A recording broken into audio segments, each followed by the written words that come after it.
The rope snapped taut across Noah Turner's shoulders the moment he heard the shouting. He was 20 feet down in the dark belly of a half-finished well, scraping limestone with an iron chisel, when the boots appeared at the rim above him, 3 pairs, city-soled, not work-worn.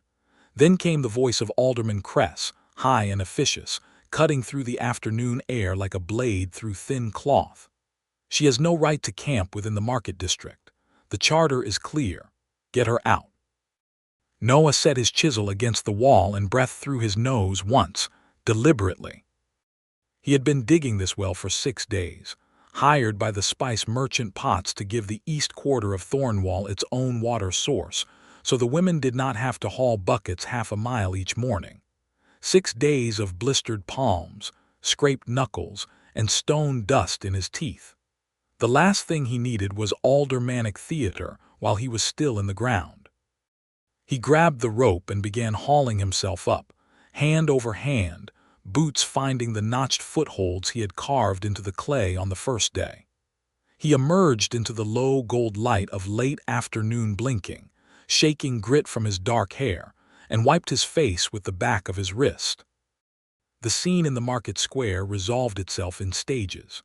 An orc woman stood with her back to an oak cart, and she was absolutely still in the way that mountains are still, not passive, but immovable, dense with purpose. She was tall, broad-shouldered in the manner of someone who had worked hard all her life and never apologized for it. Her skin was the deep green of pine needles after rain, and she wore travel leathers, close-fitted bronze-toned breeches that tucked into knee-high boots, a laced leather bodice the color of dark honey that cinched at her waist and left her arms bare, and a short-waisted vest of darker hide over it, open and pushed back by her crossed arms. Thick black hair, loosely braided, hung over one shoulder. 2 short tusks rose from her lower jaw, slightly curved, and framed a mouth that was Noah noticed before he could stop himself, set in a line that was more composed than angry. Around her stood Cress and 2 market wardens with wooden batons, and a loose ring of townsfolk behind them, drawn by the noise. "I have a trader's token," the orc woman said. Her voice was low, deliberate, each word placed precisely, as though she had learned long ago that if an orc woman's voice carried even a hair of emotion, humans used it as proof of savagery. Issued by Magistrate Holt last autumn. Valid for all market districts within the Thornwall Charter. Tokens are reviewed annually, Cress said, with the particular smugness of a man who had just learned a technical detail and intended to weaponize it. The review window opened 3 days ago. Your token is pending. It is not expired. It is pending, which is not the same as valid. She held his gaze without flinching and said nothing for a moment. The crowd leaned in. Noah was walking toward the group before he fully decided to. He told himself it was because Potts's well was 12 feet from the edge of this confrontation, and he couldn't pack his tools with a baton-waving warden standing on his supply rope. That was what he told himself. "Alderman," he said. Cress turned. He looked at Noah the way men of paperwork always looked at men of labor, with a faint, reflexive distaste for the dirt and the rope calluses. "Turner, this is not your concern. My tools are under your boots, so it is a little bit my concern." Noah kept his voice easy and crouched to gather his iron chisels, which forced both wardens to step back. He rose, holding the tools loosely, and glanced at the orc woman. "Her token's pending, you said." "That is what I said, so it's not denied. Not yet. So she's not in violation of anything yet." Cress's mouth thinned. "It will be by sundown if she does not present herself to the magistrate's office." Noah turned to the orc woman.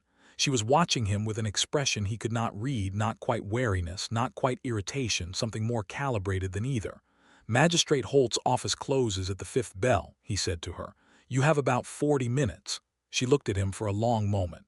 "I know where the magistrate's office is." "Right." He nodded once, feeling slightly foolish. Thought it might be helpful. "It's not." Something shifted at the corner of her mouth. Not a smile, the ghost of a thought about a smile. "It is marginally helpful," she said, and she uncrossed her arms and picked up the handles of her cart without another word to Cress. She wheeled it past the wardens with the unhurried dignity of someone who has decided not to dignify a situation further, and the crowd parted. Noah watched her go. She moved through the square with the cart laden, he saw now, with wrapped bundles of dried herbs and small clay pots of what he guessed were pigments or medicines, and she did not look back.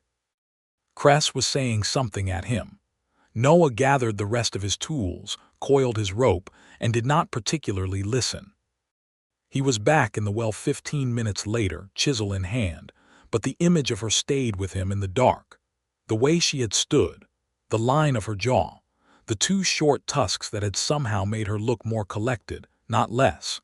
The fact that in that whole charged confrontation she had not raised her voice by a single degree. He found himself thinking about her at the fifth bell, when he finally climbed out for the evening. He found the camp because his water skin was empty, and the public trough was on the northeast side of the market district, and the northeast side happened to border the narrow strip of common land between Thornwall's inner and outer walls, where traders who didn't pay for an inn were permitted to bivouac. He was not looking for her. He told himself this very clearly. But there she was, in the orange light of a small campfire, sitting cross-legged beside her cart, working by touch and firelight to sort bundles of dried herbs into stacks. Her vest was still on, her braid still over one shoulder, and she had added a pair of plain leather bracers at her wrists because the evening air had gone cool. She looked up when he was still 20 feet away, which told him her hearing was considerably sharper than his. "Well, Digger," she said, not a greeting exactly, an identification. "I just need the trough," he said, which was true. He watered and was about to go, and then stood there with his water skin in his hand, feeling the pull of something he hadn't felt in years, the simple, animal desire to not go back to the empty rented room at Potts's townhouse just yet. "Did Holt renew it?" he asked. "He did," she said. He was very apologetic about Cress. He said he always is. Cress is the kind of man who makes people apologetic on his behalf. Noah sat down on the side of the trough without quite inviting himself and set his water skin across his knees. "You came a long way, 6 days from the Greywood Valley." She kept sorting herbs as she talked, efficient and unhurried. "I have buyers here for stone root extract and iron bloom pigment. I make the run twice a year. You do it alone." She glanced at him briefly. "Usually I have a partner, my cousin Varga, but he is dealing with a clan matter back home." Something moved across her face then, not grief exactly, but the contained weight of something complicated, and then it was gone, sealed back beneath that composure. "You have been digging the pots well." 6 days, he said. "Same as you traveling. You are nearly through the limestone. Tomorrow, if the seam holds. Sometimes there's flint under the limestone and then everything slows down." She nodded, as though the logistics of well digging were things she had given real thought to, and he liked that about her immediately. People usually said things like, "That sounds hard," or "You must be strong," when he told them what he did, but she had gone straight to the geological problem. "I'm Noah," he said. "Noah Turner." She looked at him directly for the first time. Her eyes were amber gold in the firelight, the irises carrying a warm brown at the edge that reminded him of autumn. "Ghorza Wildheart," she said. And here is what happened next, and why Noah Turner would think about it for the rest of his life with an equal mixture of warmth and mortification. He repeated her name the way he'd heard it, because he genuinely wanted to show he'd listened. But he flattened the first syllable, and went up on the second instead of rolling the first one low and easy the way she had said it. He said Ghorza with the first syllable hard and clipped like a gate latch, and the second syllable landing with a rising emphasis that wasn't there in her original pronunciation, and the name that came out of his mouth was recognizably hers, but somehow slightly wrong in a way he couldn't identify, the way a song sounds when someone plays it in the wrong key. "Ghorza," he said. The campfire crackled. She set down the bundle of herbs she was holding and looked at him with no expression he could name. And then she spoke, and the name came out of her voice the right way, not sharp, not scolding, not even correcting in any dramatic sense. She simply said her own name again, the way it was meant to sound, with the first syllable opened up and low and rolling at the back of the throat, and the second syllable settling down instead of rising, like a hand gently placed on a table. "Ghorza," she said, that was all, and the camp went quiet. Not loud quiet, the silence of shock. Quiet quiet, the silence of something that has just landed exactly where it was meant to. The fire stopped its aggressive crackling for a half-second and just breathed. The distant sounds of Thornwall, a dog, a cart wheel, someone's upper window shutters banging in the evening breeze, all of it receded. And in that small bowl of firelight the name hung in the air between them, spoken by her, and Noah heard it clearly for the first time. He felt the shape of it in his chest, not just in his ears. "Ghorza," he said, carefully this time, going slow, opening the first syllable the way she had. She watched him. "Better?" he asked. She picked her herbs back up. "Close enough," she said, but her mouth had done the thing again, the ghost of the thought of a smile, closer this time, a full degree warmer. And this time he was sure of it. He stayed another hour. He wasn't sure he could have left if he had tried. He came back the next evening because the clay and flint gods had been generous, and he had broken through the limestone seam by early afternoon, and there was water, clear and cold, at 31 feet, which was a full 4 feet shallower than Potts had hoped, and Noah had the particular generous happiness of a man whose work has gone better than expected and who has no one to tell. Except he did, apparently. He brought bread from the baker on Crest Street, which he privately found funny, the best baker in Thornwall being on Crest Street, and a small wheel of hard cheese, and he showed up at the fire without an invitation, and she looked up at him with those amber eyes and said, "Did you break through?" 4 feet early, he said. Something genuine moved across her face then. "That's good work, well digger." "Noah," he said. "Noah," she said, with a small nod that felt like an acknowledgement of something larger than just his name. She moved over to give him space on the log she was using as a bench, and he sat down and broke the bread and gave her half without being asked, and she took it without hesitating. That was the first night they talked for a long time. He learned that she was 29 years old, 6 years younger than his 35, and that she had been running the trade route alone since she was 22, first with her father until he died of a fever, then with her cousin Varga when they were old enough. He learned that the clan matter Varga was dealing with was not a small thing.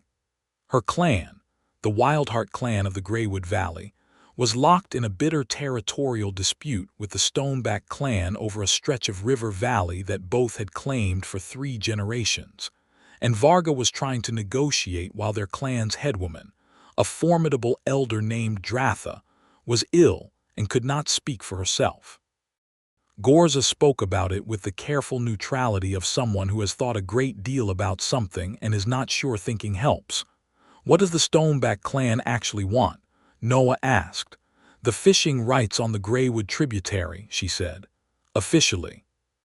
But what Koth, that's their war leader, what Koth actually wants is to be seen as the dominant clan in the valley. The fish are a pretext. And what happens if Varga can't negotiate it out?" She looked at the fire for a long moment.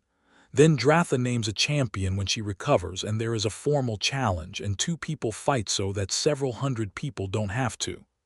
"Would Varga fight?" "Varga would lose," she said flatly. "Koth has 20 pounds on him and has been fighting since he was 9. She paused. "It should be me. I am the better fighter. But Dratha won't have me risk myself on the trade routes while the clan needs the income. I bring more value here than I would in a duel." She said this without pride or bitterness, just the steady arithmetic of someone who has weighed the numbers and accepted the sum. Noah looked at her in the firelight and thought, here is a woman who has been doing the practical and unglamorous necessary thing for years while someone else got to be the hero. He understood that particular shape of life from the inside out. "Sounds familiar," he said. She tilted her head, curious. "Everybody wants the water," he said.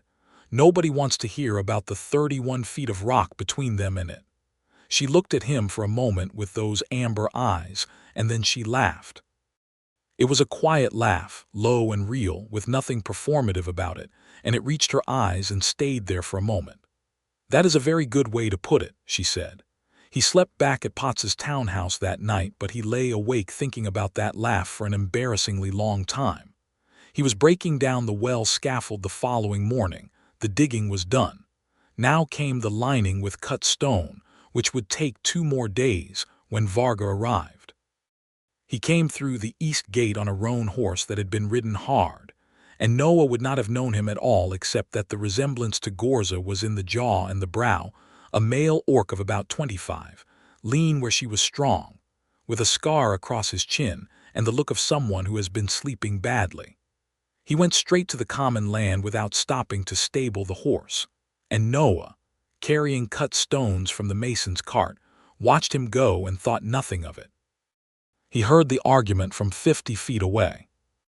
Not words at first, just tone, Varga's voice, quick and pressured, and then Ghorza's, slower and tighter than he had heard it before, the particular tightness of someone controlling their voice because they don't want a public scene.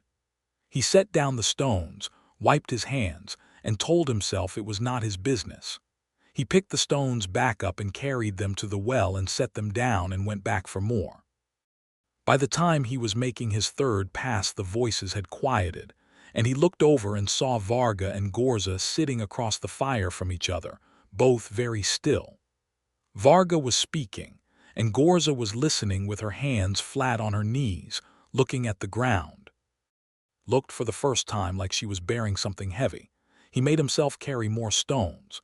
She appeared at his work site at midday when he was taking bread and water from his pack. She came without preamble and stood a few feet from the well's edge and said, "Koth sent a messenger to our clan grounds yesterday. He has given Dratha 10 days to formally concede the river rights, or he is bringing his warband through the valley." Noah looked up at her. "That's not a negotiation. That's a threat." "Yes," she said it like a stone dropping into water. "Varga thinks I should go back, abandon the trade run, return and fight the challenge. And what do you think?" She looked at him steadily. "I think Koth is counting on exactly that. He wants me back in the valley where he can challenge me directly. He does not want me out here, moving, finishing my trade route, because while I am here I am free to find alternatives." She paused. "The old treaty between the Greywood clans and Thornwall's magistrate includes a clause about arbitration. If I can convince Holt to invoke it, Koth's warband threat becomes an act of aggression under charter law." "That changes everything." Noah stared at her. "You worked all that out." "I have been working it out for 6 days, she said simply, "and you haven't told Varga because Varga would tell Dratha, and Dratha's advisors would find 17 reasons it won't work, and 17 people finding reasons something won't work is usually enough to make it not work." She looked at her hands briefly. "I need to see Holt." "He owes you an apology about Cress," Noah said. "That's a decent foot in the door." She tilted her head slightly. "You think that matters?" "I think Holt is a man who prefers to feel like he's doing the right thing," Noah said. "If you give him a reason to be the hero, he'll take it. Invoking the arbitration clause makes him look magnanimous and fair-minded. That's a reason." She watched him for a moment with the amber eyes, and something in them shifted, not softening exactly, but opening like a shutter pushed back to let more light through. "You are more strategic than a well-digger has any right to be," she said. "I've had 35 years of working for people who don't think about what's between them and the thing they want," he said. "You learn to think about it for them." She nodded once, and then she said, "Will you come with me to Holt's office?" He looked at his well, his stones, his rope, his timeline. "Yes," he said, without a second's more consideration. Magistrate Holt was a stout, pink-faced man of 60 who wore his guilt openly and his good intentions slightly less so. He received them in a cluttered office overlooking the castle gate, where the afternoon light came in long and dusty through warped glass windows, and he did indeed begin with an apology about Cress, which Ghorza accepted with the direct brevity of someone who knows an apology is offered for the offerer's comfort more than the receiver's. Then she laid it out, clearly, without flourish. She cited the treaty clause by number, explained Koth's ultimatum, demonstrated that it met the charter's definition of an aggressive action against a registered trading clan, and waited. Holt turned his cup in his hand several times. He looked at Noah, possibly for a male human's silent ratification, which Noah found annoying on Ghorza's behalf, so he simply looked back at Holt without giving him anything. "If I invoke the arbitration clause," Holt said carefully, "the Stoneback clan will not be pleased." "No," Ghorza agreed. "They may not recognize Thornwall's jurisdiction. They will when I deliver the charter seal to Dratha and she files it with the Valley Records Keeper," Ghorza said. "It becomes part of the formal historical record. Any violence Koth commits after that point is an act against the charter. His clan would face trade sanctions." Holt turned his cup again.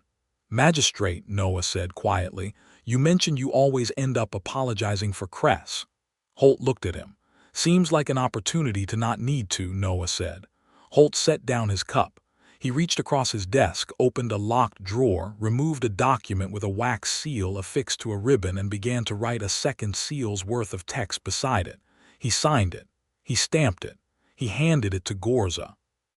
She took it with both hands, which Noah thought might be an orc gesture of receiving something important, the same way some people bow when given a formal document. She held it for a moment and then looked at Holt with a directness that he clearly found slightly unnerving. "Thank you," she said, and then, "I will not forget this." Holt nodded rapidly and refilled his cup. Out in the corridor, walking toward the stairwell with the document in her hands, Ghorza stopped abruptly and turned to Noah. She looked at him with an expression he had not seen on her face yet, something undefended and immediate. All that careful composure momentarily dropped, the way a window gets opened without deciding to. "That was good," she said. "The thing you said about Cress, that was the hinge of the whole conversation." "You had already won the argument," he said. "I just unlocked the door." She looked at him for another moment, and then she did something that surprised him so much he went very still. She raised one hand and pressed it briefly, deliberately against the center of his chest. Not a push, not a gesture of gratitude in the way humans do it, just a moment of deliberate contact, warm through his worn shirt, her palm flat and certain. An orc gesture, he guessed, the acknowledgement of something real between two people.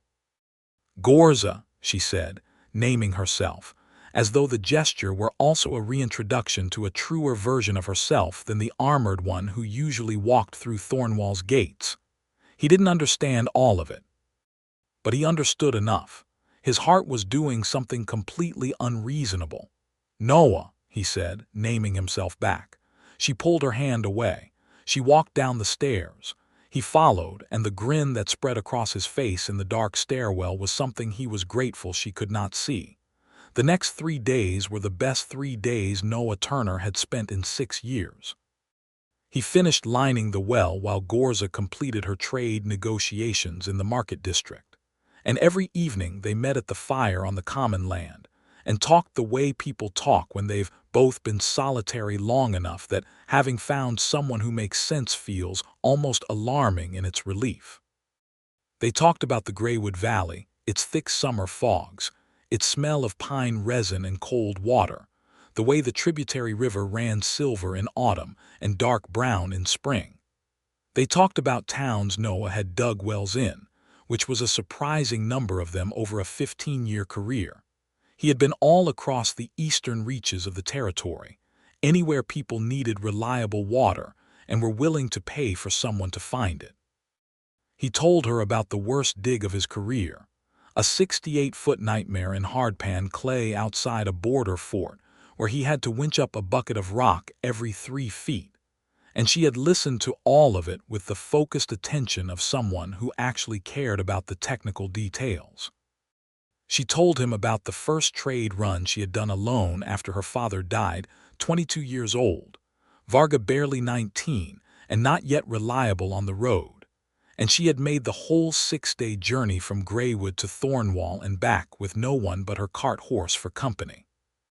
She had cried twice, she said, with the matter-of-factness of someone who doesn't consider crying a failure, and she had promised herself she would not cry a 3rd time until she had made the run profitable enough to justify doing it again. She had made the run profitable. She had not cried a 3rd time. Not on that run anyway, she said, with a self-aware smile that made his chest do the unreasonable thing again. On the second evening, while the fire had burned low and the town had gone quiet and neither of them had said anything for a comfortable stretch of time, she leaned over and said, "Show me your hands." He held them out. They were thoroughly broken down, wide-palmed, calloused along every ridge and joint, with scars from old chisel slips and a permanently stained crescent under each thumbnail from years of stone and clay. She took his right hand in both of hers and turned it, studying it with the same focused attention she gave everything, her thumbs tracing the callous patterns. "You have been doing this a very long time," she said. "Since I was 18, he said, which meant 17 years, and something about saying that aloud made it feel very long indeed. She kept his hand in hers for a moment longer than was strictly required for the study of it, and then set it back on his knee. But before she did, her fingers pressed once briefly over his knuckles, a small, deliberate thing that she made no comment on. He said nothing either, but he went back to Potts's townhouse and slept not at all. On the third evening, Varga was there, sitting back from the fire looking sour, and the easy warmth of the previous nights was compressed by his presence into something more guarded. He watched Noah with the particular suspicion of an orc man, trying to determine if a human man is a threat to his kin. Noah ate his bread, gave no speeches, and asked Varga a direct question about whether the roan horse's off hind leg was favoring, because he had noticed it at a slight angle when Varga tied her up. Varga blinked, looked at the horse, went to check, and came back looking slightly wrong-footed. "She has a stone bruise," he said. "How did you see that in the dark?" "I've borrowed a lot of tired horses," Noah said. "You learn to look." Varga sat down and was marginally less hostile for the rest of the evening, which Noah decided to count as a victory. When he left, he caught Ghorza's eye across the fire, and she looked at him with a warm, amused knowledge that said, very clearly, without a word, "I saw exactly what you did there." And she was pleased about it. He walked back through the dark market square grinning again, and this time there was no stairwell darkness to hide it in, so he just let it live on his face all the way to Potts's door. The trouble arrived with the dawn on the fourth morning. Noah was at the well, tamping the final stones of the coping into place with a rubber mallet. Potts was beside him, delighted, talking about how he would have a plaque made, when the sound of horses came from the east gate, more than one, moving fast. He looked up. 4 riders came through the castle gate into the market square. They were orcs, big, armored in shaped bone and leather plate, riding the heavy stock horses that the Stoneback clan was known for breeding.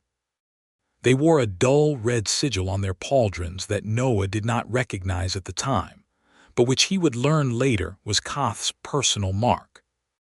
They stopped in the middle of the square, and the lead rider, a broad, flat-faced male with close-cropped hair, and the look of someone who has been violent for so many years it has become restful, looked around the market district with the deliberate slowness of a man who is making a point about not being in a hurry. "Ghorza Wildheart," the man called. His voice was built for carrying. "Koth sends his greeting." The market square had been in its usual morning motion, stalls opening, carts unloading, hawkers warming up, and all of it paused. Noah set down his mallet. He could see Ghorza's cart on the far edge of the square, where she had set up her selling position for the morning.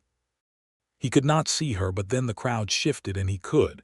She was standing beside the cart, very still, looking at the riders. "Then Koth can send it himself," she said, clearly enough to carry. The lead rider smiled. "Koth thinks you may be carrying a document, a charter document. He would like it returned before it causes unnecessary difficulties." Noah felt everything go cold and sharp. Ghorza said nothing for a moment. The market square was so quiet Noah could hear a pigeon on the alderman's roof, shifting its weight. "The document was issued by Magistrate Holt," she said. "It belongs to the Greywood Valley Record. If Koth has concerns about its contents, he should write to Holt." The lead rider swung down from his horse in a single easy motion. He was very large, 6 feet. 4 inches was Noah's estimate, and built like a man who has never particularly worried about being the largest thing in a room, because he always is. He walked across the square toward Ghorza with the unhurried ease of someone who expects the crowd to move, and the crowd did move, opening a lane that he walked down without acknowledging anyone. He stopped 4 feet from Ghorza and held out his hand. "The document," he said. "No," she said. "Silence." "Ghorza Wildheart," the man said, with a tone that suggested he was trying one last time to do this the easy way. "Koth has a long reach. You are one woman with a cart. Do not make this harder than it needs to be." And here is what happened next, and why people in the Thornwall Market District talked about it for the rest of the season. Noah Turner crossed the square in 15 quick strides and put himself between Ghorza and Koth's man. He was not carrying anything. His mallet was back at the well, his tools were in his pack, so he was just a man in a dusty work shirt with rope burns on his hands, standing in a gap that the large orc rider was already filling. He was not, by any rational calculation, large enough to be doing this. He looked up at the man and said, in a voice that was entirely steady, "I helped obtain that document. If you want to take it, you take it past me first." The rider stared at him. Noah stared back. The silence in the square was absolute. Pots, somewhere behind him, made a small, high sound. The pigeon on the alderman's roof shifted its feet again. The rider looked at Noah with the genuine puzzlement of a man who has not been physically challenged by someone visibly smaller than him in quite some time. He looked back at Ghorza, who was looking at Noah with an expression that was entirely unreadable. He looked at the crowd. He did the calculation: a walled town with a magistrate who had already issued a charter document, 4 riders against an unknown number of witnesses, the kind of scene that gets written down and sent to city administrators. "Koth will remember this," the man said. "Wonderful," Noah said. "He can send a letter." The rider turned and walked back to his horse, and his companions followed him, and they left through the east gate without looking back. The crowd released its breath. The pigeon departed. Noah turned around. Ghorza was looking at him from a distance of 3 feet. She had not moved, which he suspected was because she had been deciding whether to step in beside him or behind him, and had chosen neither in the interest of the crowd's viewing of a human man doing a deliberately visible and clearly absurd thing. Her expression was, he tried to name it, complicated, alarmed, and something else, something warmer than alarmed, something that had come up from deeper than the surface and was not going back down. "You," she said. "I know," he said. "It was not strategic." "No," she said. "I'm aware I'm not physically." "No," she said again, but the word had changed in tone between the first and second use, and the second one was not a rebuttal. She reached out and took hold of his arm, not gently, with a hand that had real grip behind it, and she looked at him very directly. "Don't do that again without me beside you." "You were behind the cart," he said. "I was not behind the cart. I was beside the cart. There's a difference." "The difference," she said, with a precise enunciation that somehow communicated both exasperation and a very large feeling she was not ready to name, "is that beside the cart I can act, and you put yourself in front of something that I was entirely capable of handling." "I know you were capable of handling it," he said. "Then why?" "Because capable of handling it and should have to handle it alone are not the same thing," he said. She held his arm for another moment. The market square was resuming its noise around them. She let go, but her hand lingered for a half-second at the end, the fingers trailing off his forearm slowly. "We need to get the document to Varga tonight," she said. "He needs to ride for Greywood at first light." Her voice was back to the practical register, but her eyes had not fully returned to the composed amber he was used to. Something in them was still open, still looking at him with the same directness as the hand at the forearm. "And you," she said, picking up her cart handles, "are going to eat dinner with me first. I will not negotiate that." He had not expected to be negotiated with about dinner, and he found he had absolutely no objection. "Agreed," he said. Varga left at dawn with the document tucked inside his vest and strict instructions from Ghorza about which of Dratha's advisors to approach first. He clasped Noah's hand before mounting briefly, firmly, without commentary, which Noah understood was the orc equivalent of a considerable speech, and he accepted it accordingly. Then Ghorza and Noah were alone again, and Noah had finished his well, and Ghorza had one more day of trading to complete. He was, technically, at loose ends. He had been engaged to begin a new well contract outside the town's south wall starting in 4 days, which gave him 3 days of nothing in particular. He spent all 3 of them with her. The first day they walked the market together and he carried things and talked to merchants on her behalf.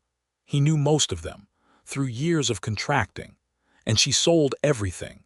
Every bundle of stone root extract and every clay pot of iron bloom pigment, for a better price than she had gotten on any previous run, because Noah Turner was known in Thornwall as a craftsman of reliable integrity, and when he said the quality was good, people believed it.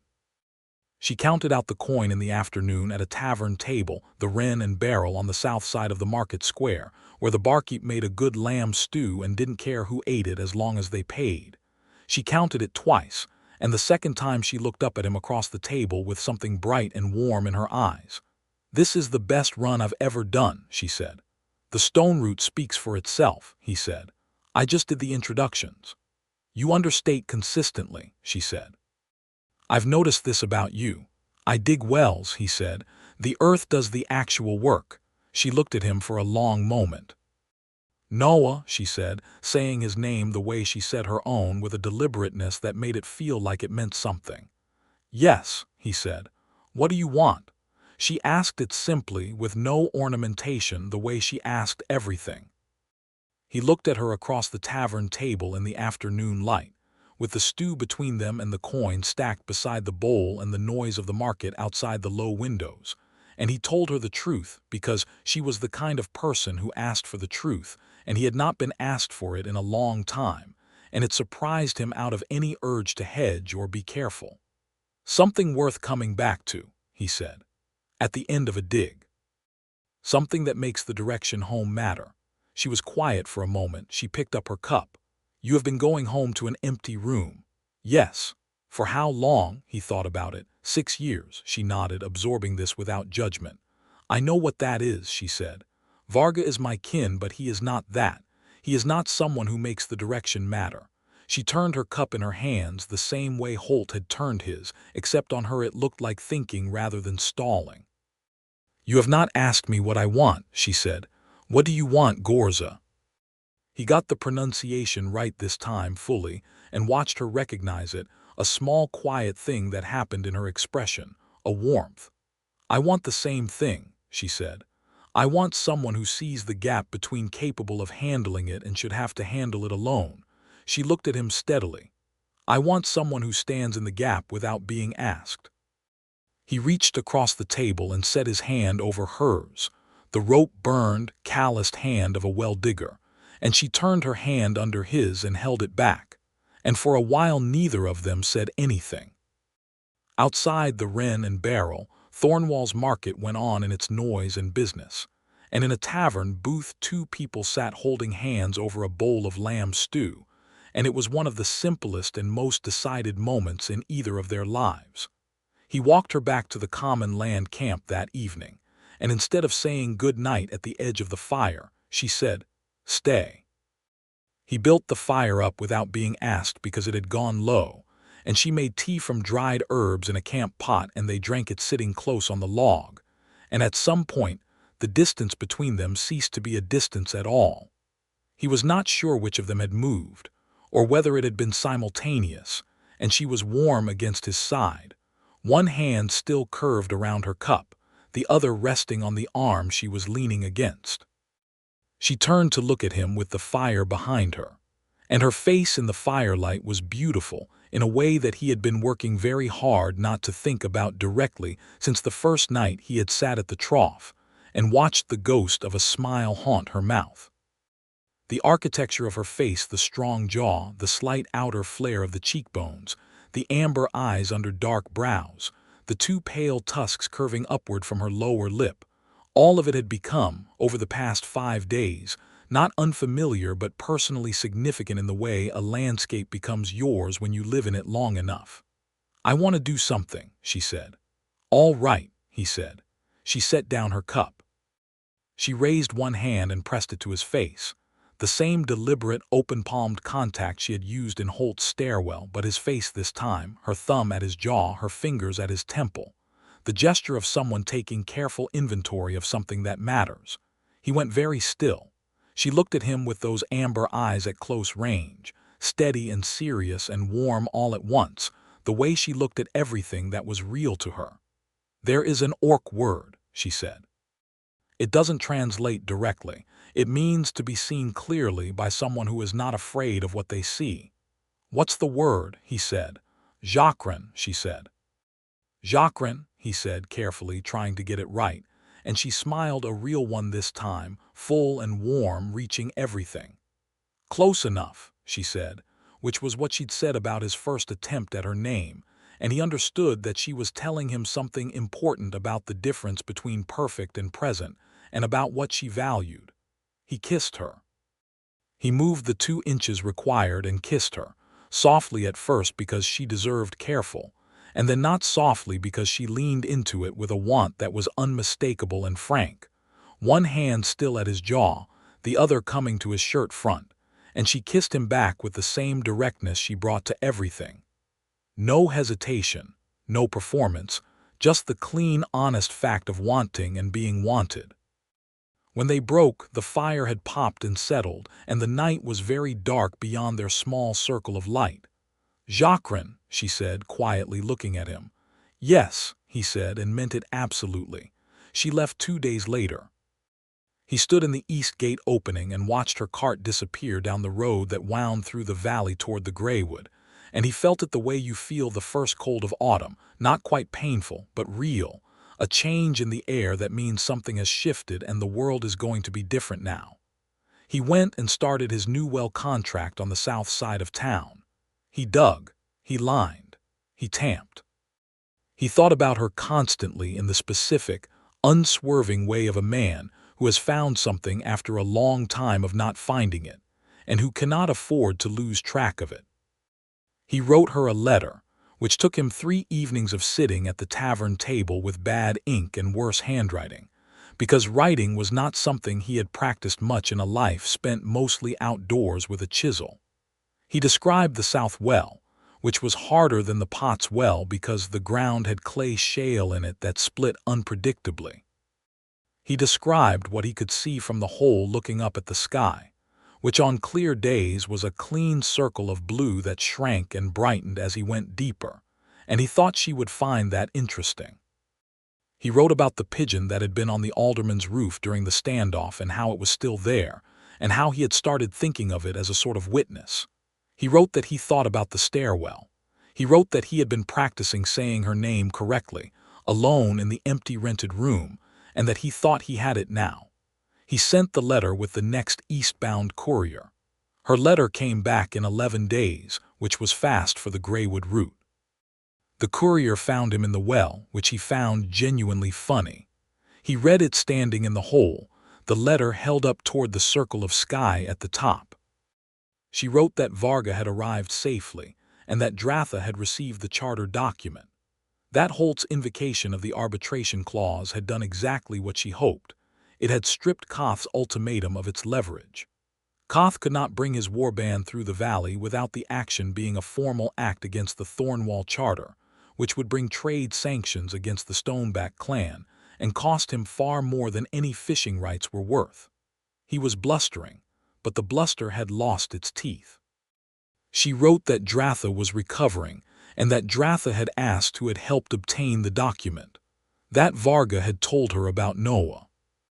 That Dratha had said nothing for a long moment and then said, "Bring him here sometime. I would look at this man." She wrote that the Greywood Valley was in its best spring season in 3 years, and that the tributary was running high and clear, and that she had been out on the east bank at dawn yesterday and thought about what he had said in the tavern about the direction home mattering, and that she understood it fully now in a way she had thought she understood before and had not. She wrote at the bottom, in handwriting that was more deliberate than the rest, as though she had rewritten it several times. "I will be in Thornwall in 2 months. I want the direction to matter. Come back to the campfire." He folded the letter and held it for a moment, and the circle of sky above him was very blue. "Yes," he said, to the sky, to the letter, to her. She came back in late summer, when the heat was heavy, and the market district smelled of ripe stone fruit and sawdust. And she came with Varga, and with 2 other Wildheart clan members he had not met, a wide-shouldered female named Ora who worked in pigments, and a quiet male elder named Tev who said little and observed everything. They had a second cart this time, heavier laden, which told Noah the clan's income position had improved enough to risk a larger load on the road.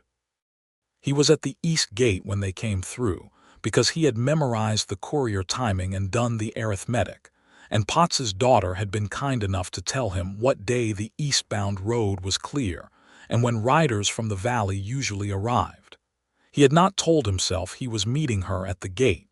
He had told himself he happened to be walking past the gate. He was there 30 minutes early. She came through at the front of the group, leading the roan. Varga's horse's stone bruise was long-healed, and she saw him immediately, and the expression on her face did something he had been thinking about for 2 months. She handed her lead rope to Ora without looking away from him and walked over and stopped a foot away, and they looked at each other in the full afternoon light of the east gate with Varga and Ora and Tev watching, and a number of gate guards watching and several citizens who had nothing better to do watching. She reached out and pressed her palm flat against his chest, the same gesture as the stairwell, and this time it was not a moment of shared acknowledgement. It was a claim. Warm and deliberate and entirely public. "Ghorza," he said, and got the name right, fully right, the low roll of the first syllable and the gentle fall of the second, and she heard it and her eyes went bright. "Noah," she said, matching his tone exactly weight for weight. He put his hand over hers on his chest and held it there. Varga, behind them, said something in Orcish. Ora replied in Orcish. The gate guards had various reactions that Noah did not look at. Tev said nothing, but he nodded once, which would turn out to be the most meaningful response of all. The market run was busier this time. Ghorza had brought more stock and new buyers arranged by letter in advance, and Ora was the primary vendor while Ghorza handled negotiations, which freed Ghorza up in a way she hadn't been on the first run.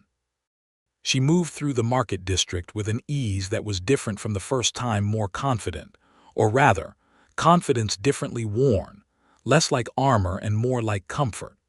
She was at Noah's south wall site 2 of the 3 mornings, sitting on the stone coping of the finished well and watching him survey the new site. She brought tea in a camp pot, which she balanced on the coping with expert hands, and they talked while he worked, and he found that having her there changed the quality of the work in a way he would have found difficult to explain to anyone who hadn't felt it, the difference between digging alone and digging with someone present who cares that the work goes well. On the second morning she climbed down into the shaft with him, which he had not expected. It was 14 feet, not completed yet, and she fit easily, and she looked at the walls and ran her hand along the clay shale fault he'd been fighting and said, "You need to go at a 15-degree angle to the east. The shale is running west. If you follow the limestone pocket," she traced a line with her thumb, "you avoid splitting." He looked where she was pointing. He looked at the fault line. He had been fighting it straight on for 3 days. She was right. "How do you know that?" he asked. "The Greywood has a lot of clay shale," she said. "We have dug wells by hand since before the clan had metal tools. You learn the patterns." She looked at him. "Do you mind the advice?" "I mind nothing from you," he said, and meant it, and the directness of it surprised her enough that she blinked once. She angled the east dig. He was through the shale in 1 day instead of the estimated 3. He stood at the bottom of a clean shaft with good water showing at the base, and he called up to her, and her face appeared in the circle above him, the light behind her, her braid falling forward, her amber eyes looking down. "Good," she said. "Perfect," he said, and was not talking about the water. She laughed, and even from 14 feet below she was the best sound in the world. Tev approached Noah on the third evening, while Ghorza and Ora were at the magistrate's office, finalizing a formal trading compact, the second fruit of the charter conversation, which Holt had been pleased to offer in the spirit of magnanimous fair-mindedness. Tev sat beside him at the campfire and was quiet for a while, which Noah was comfortable with because he had spent 15 years underground. He waited. "You are the well-digger," Tev said. "I am. You helped Ghorza with the charter document. She had the strategy. I just helped with the door." Tev looked at the fire. He had the kind of face that had been weathered into something that looked permanently contemplative, and his eyes, which were a deeper green than Ghorza's, moved slowly over the flames.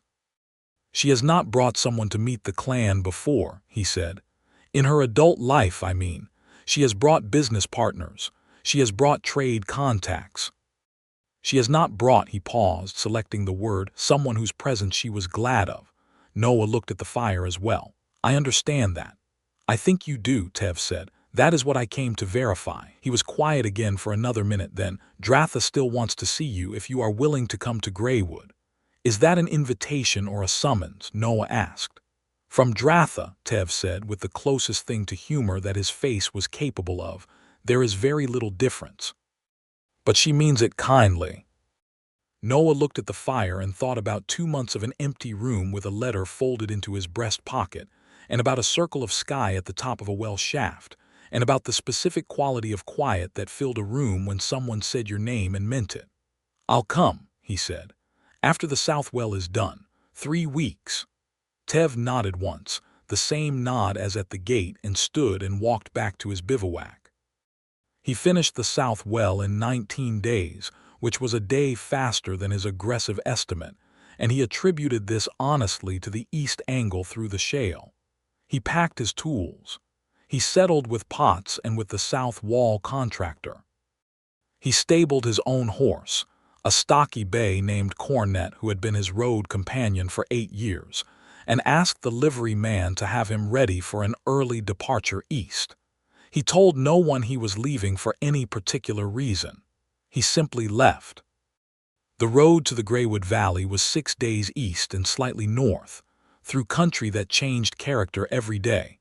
First the open farmland of the Thornwall territory, then the river-cut limestone country, then a long dark stretch of mixed pine and beech forest that smelled, in the early morning, exactly the way Ghorza had described: pine resin and cold water. He followed the road and then a track, and then, on the 5th day, a set of directions Tev had given him on a folded piece of bark that turned into a series of landmarks: a split boulder, a ford with a red clay bank, a ridge with 3 dead pines at the top. He came over the last ridge in the late afternoon of the 6th day and saw the Greywood Valley below him. It was larger than he had pictured. The valley floor was dense with old-growth, massive beeches and pines, broken occasionally by the silver thread of the tributary river, and scattered across the valley in no pattern. He could identify from up here were the structures of the Wildheart clan: long houses of stacked log and timber frame, smaller round structures that were sleeping houses or workhouses, several large fire pits whose smoke rose straight up in the still air, racks of drying herbs and hides, and the movement of people at their evening work. He came down the track and into the edge of the valley floor, and the first person he encountered was a girl of about 20 tending a dye vat who looked at him without particular alarm and said, in accented but clear common tongue, "You are the well-digger." "Word travels," he said. "Ghorza said a human was coming," she said. "She described your horse." She nodded at Cornet. "That is an accurate description. Follow the east track to the second long house." He found Ghorza in the space between the second long house and a bark-roofed workspace, at a long table with clay pots and a mortar set. She was grinding something, her back to the track, and she heard Cornet's hooves and turned while he was still 30 feet away, and what happened to her face when she saw him was something he would spend a long time looking for words adequate to. Surprise first, because he had come 6 days east without telling her the exact day, and then something below the surprise that was the warm bottom layer of a person who has spent 2 months hoping for a thing and has just had it arrive. She put down the pestle. She walked to him, and he swung down from cornet, and she walked into him and he put his arms around her and she pressed her face into the side of his neck and held him with an abandon she had never quite permitted herself in Thornwall, where she was always aware of the public dimension of herself as an orc woman moving through a human-majority town. Here she was home, and she held him like it. He held her back, his arms around her back, her warmth against him, the smell of the herbs she'd been grinding in her hair, the sounds of the clan's evening work around them, and he thought, here, this is the direction. You came, she said, into his shoulder. Of course I came, he said. She pulled back and looked at him, and her eyes were bright in a way that was not quite tears but was adjacent to them, and she did not look like she minded. Dratha will want to see you tonight, she said. Then I should probably look less like 6 days of road. She tilted her head and looked at him critically. You look exactly like 6 days of road, she said. Come inside. Dratha was 83 years old, which was very old for an orc, and she had the particular authority of someone who has survived that long not by luck, but by being consistently more correct than the people around her. She was small and sharp-eyed and sat in a carved chair near the central longhouse fire with a blanket over her lap and nothing apologetic about her at all. She looked at Noah for a long time without speaking, and he looked back at her, and Ghorza sat beside him and said nothing because this was not a moment for saying anything. You stood between my granddaughter and Koth's riders, Dratha said. Her common tongue was excellent, with an accent that belonged to nobody's region. She did not need me to, Noah said. I know that. Then why did you? Because needing to and being glad of it are different things, he said, borrowing the formulation he had arrived at in Thornwall and meaning it more fully here. Dratha was quiet. She says the same thing, she said after a moment, which made Ghorza beside him go very still. About you, Dratha added, that you did not need her advice on the shale, but that you were glad of it. I needed the advice, Noah said. I was also glad of it. Both things were true. Dratha looked at him with eyes that had been evaluating people for 83 years. You are not a complicated man, she said, which he thought might be an insult until she continued. I have spent 83 years surrounded by complicated men who do not know what they mean. You know what you mean. I try to, he said. She looked at Ghorza. Something passed between them, grandmother and granddaughter, in Orcish that moved too fast for him to follow, and then Dratha looked back at Noah. You will stay for the clan fire tomorrow night, she said. Yes, he said. Good. She pulled her blanket straighter. My knee hurts and I want tea. Ghorza, your man knows how to build a fire. He digs the wells everything runs on, Ghorza said. He can build a fire.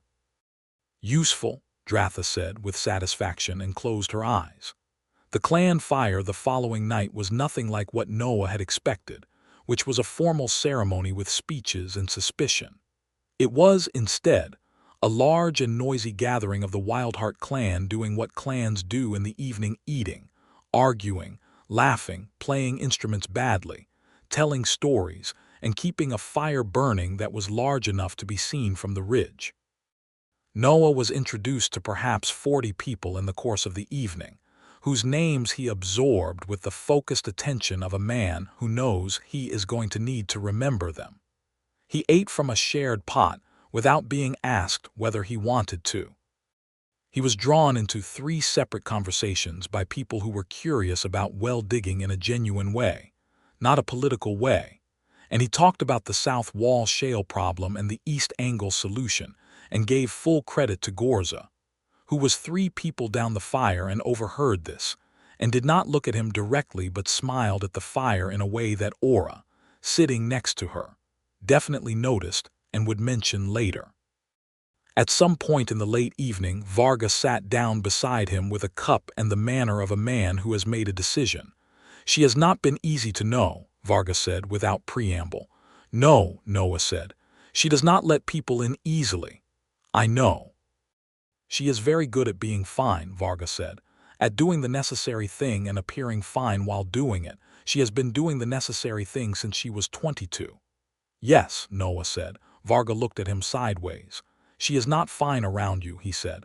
I mean that as a good thing. He searched for the word present. In a way she is usually not present. He took a drink. I am telling you this because you should know it. Because if you are going to be in her life, you should know what you are doing for her. Noah looked at the fire for a moment. What am I doing for her? He asked, genuinely wanting the answer from someone who had known her for years. Varga thought about it. You are making the direction matter, he said, which were Noah's own words back to him via a 6-week-old letter, and he knew then that she had shared the letter and that she had not done that lightly. She is doing the same for me, Noah said. Equally. Varga nodded, apparently satisfied, and finished his cup. On the third morning in the valley before dawn, Ghorza came to where he had been given a sleeping pallet in the guest section of the long house and knocked at the door frame. And when he appeared, she was in her travel leathers, the bronze breeches and dark honey bodice, her braid done fresh, her bracers on, and she said, "Come with me. I want to show you something." He followed her in the pre-dawn dark through the valley, along a track that ran beside the tributary river, the water barely visible as a sound and a silver gleam in the dark, until they came around a bend, and the bank opened out into a wide, flat gravel bar where the river ran wide and shallow, and the sky above the valley rim was beginning to lighten in the east. She sat on a boulder at the edge of the gravel bar, and he sat beside her, their arms touching, and they watched the light come up. The tributary ran silver and then pale gold as the sun cleared the ridge, and the cold, clean smell of it filled the air, and the mist that had been sitting on the valley floor began to rise in slow columns. Birds started. The trees on the far bank caught the first direct light and went briefly incandescent. He did not say anything for a long time. She did not either. They sat together in the quality of silence that belongs specifically to two people who are comfortable enough with each other to share a beautiful thing without narrating it. Then she turned to him, and she had that open look, the undefended, immediate one he had first seen in Holt's corridor, the one she allowed only rarely, when the composure was voluntarily set aside. "I want you to come back," she said. "Not just to visit. I want," she paused, and he could see her selecting words for something she had not put into words before. "I want to be able to say that you are coming back, that this is part of what your roads lead toward." He turned to look at her in the early light. The gold of the sunrise was in her amber eyes, and her dark braid had caught a lit edge, and she was looking at him with the full and unchecked want of someone who has made her decision and is saying it. "I have a trade route," she said. "I go to Thornwall twice a year. I pass through the East Limestone country and the forest and over the ridge. I don't know if you would want to." She stopped again. "You said you needed a direction," she said. "I am asking if you would want this direction." He looked at her for a moment and thought about everything he had thought about in 6 days on the road east. The empty room, the circle of sky, the letter in his pocket, the difference between capable of handling it and should have to handle it alone, the way his name sounded in her voice. He said, "I would want this direction more than I have wanted anything in 6 years." She leaned into him, and he put his arm around her, and she set her head against his shoulder, and the river ran on, and the mist climbed the valley walls, and the world went gold. After a long while she said, "There is an orc custom." For she paused, choosing again, for when two people decide that the direction matters, it is not a ceremony exactly. It is more like a declaration. It requires the clan as witness. He felt the weight and the warmth of what she was saying. "Is that something you want?" he said carefully. She lifted her head and looked at him directly. "I am asking if it is something you want." "Ghorza," he said, her name fully shaped. "I want every version of you, every custom. Every word I have to learn to say correctly." He held her gaze. "Tell me what the declaration is." She looked at him for a long moment with those amber eyes, and then the full smile came, the real one, warm through everything. "It's called the Zhurketh," she said. "It means the choosing. It is when two people name each other in front of the clan and agree to be each other's direction. Can a human be part of a Ghorza? He asked. You would be the first one in the Wildheart clan's memory, she said. Then we'll be memorable, he said. She laughed, that low, quiet, real laugh, and it echoed off the water and the stone and the morning, and he held her close in the cold, early light of the Greywood Valley, and knew that this was the thing he had been digging toward for 15 years of wells and 6 years of empty rooms, and that the depth of it was exactly right. Dratha insisted on 2 days of preparation, which turned out to mean 2 days of the clan cooking large quantities of food, Ora making a considerable amount of pigment-based decoration for the gathering space, and Varga conducting a long and slightly agitated conversation with Tev about the correct order of the Ghorza when one of the parties was not an orc. Noah stayed out of these preparations with the good sense of a man who knows which things he is useful for and which he is not. He spent the 2 days doing something practical instead. The clan's east well, which Tev mentioned in passing was going shallow dry in the deep summer months, had a similar geology to the south wall site in Thornwall, clay shale under limestone, and Noah spent a morning examining it and an afternoon in conversation with the 2 clan members who managed the well. And on the second day he began the extended dig with a crew of 3 who were strong and interested and learned fast. He got the bore started at the east angle, explained why, demonstrated the shale behavior, and watched them understand it.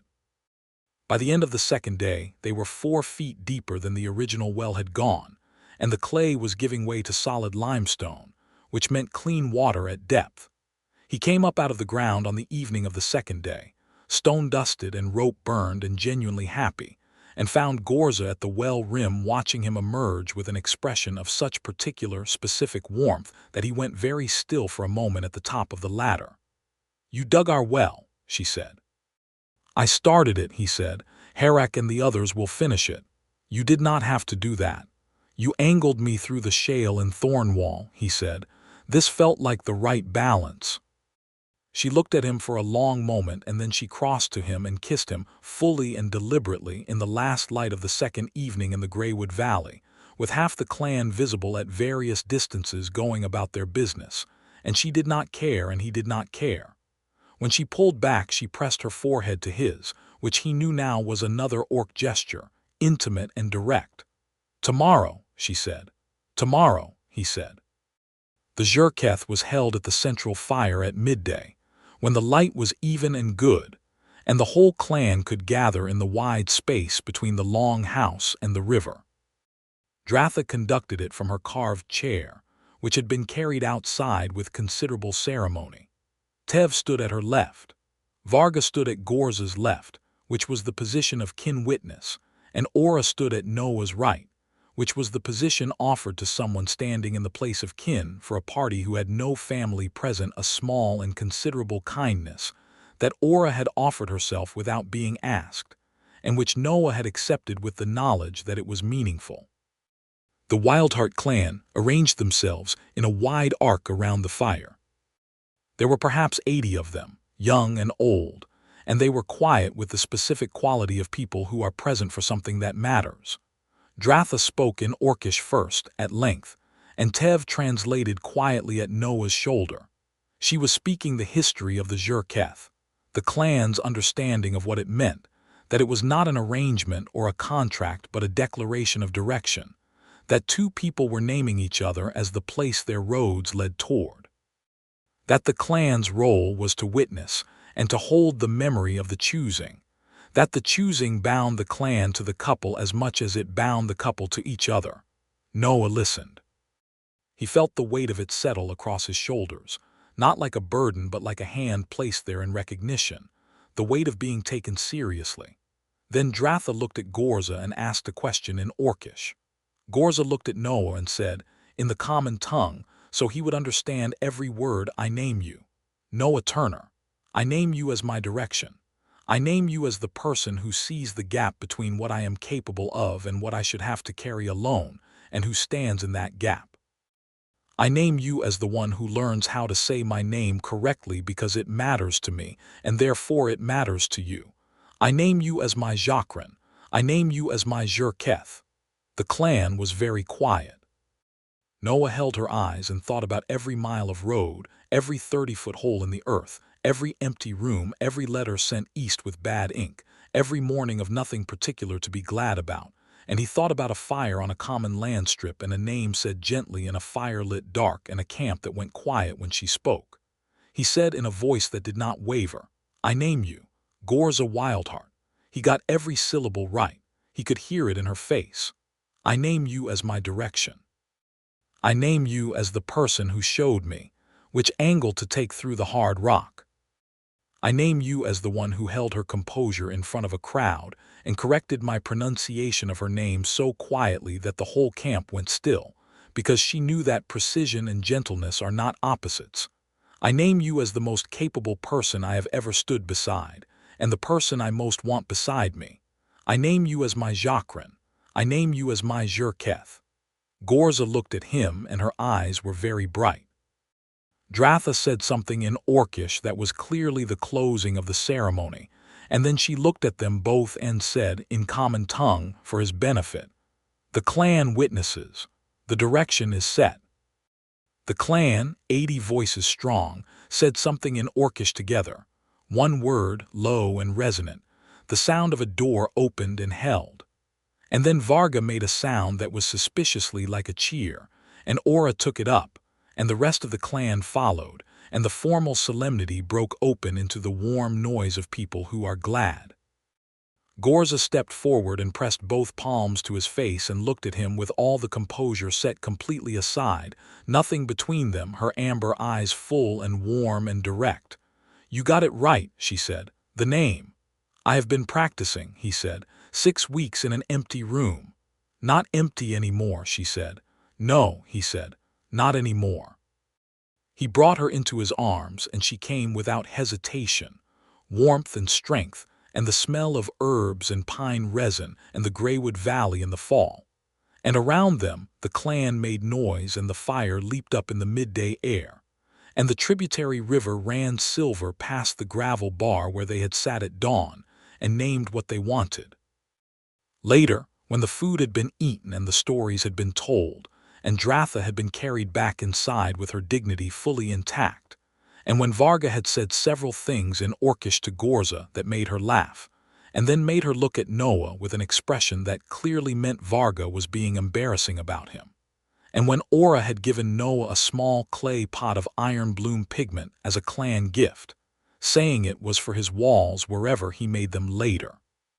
When the fire had burned low and the valley had gone to its nighttime sounds, they sat together on the log at the edge of the embers, her hand in his, the darkness full and comfortable around them. "The Southwell contract is my last one in Thornwall," he said. He had been thinking about this. "I've been there long enough. The East Limestone country has 3 towns that have been trying to hire a well digger for 2 years, closer to this road." She looked at him sideways. "You are planning your routes around mine." "Yes," he said with no apology. She squeezed his hand. "I plan mine already," she said. "I have been planning them differently since Thornwall. I may have added several unnecessary stops in the East Limestone country over the last 2 months." He said. "You did not need to know that," she said.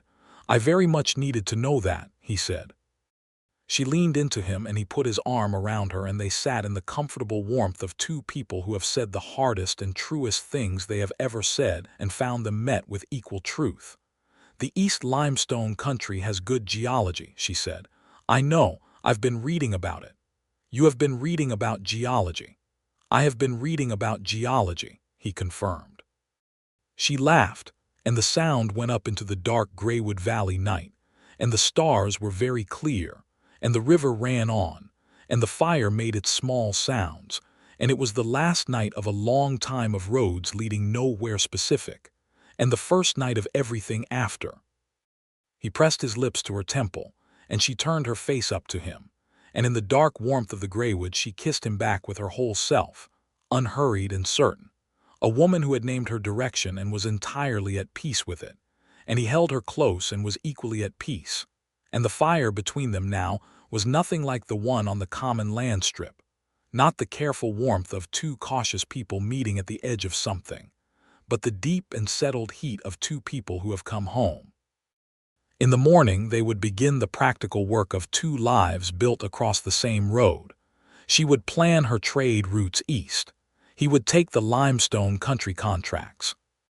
Varga would cover the long haul when she needed him to. They would make the Greywood Valley the place the direction led, and the work along the way would be the shape of the life between these returns. But that was morning.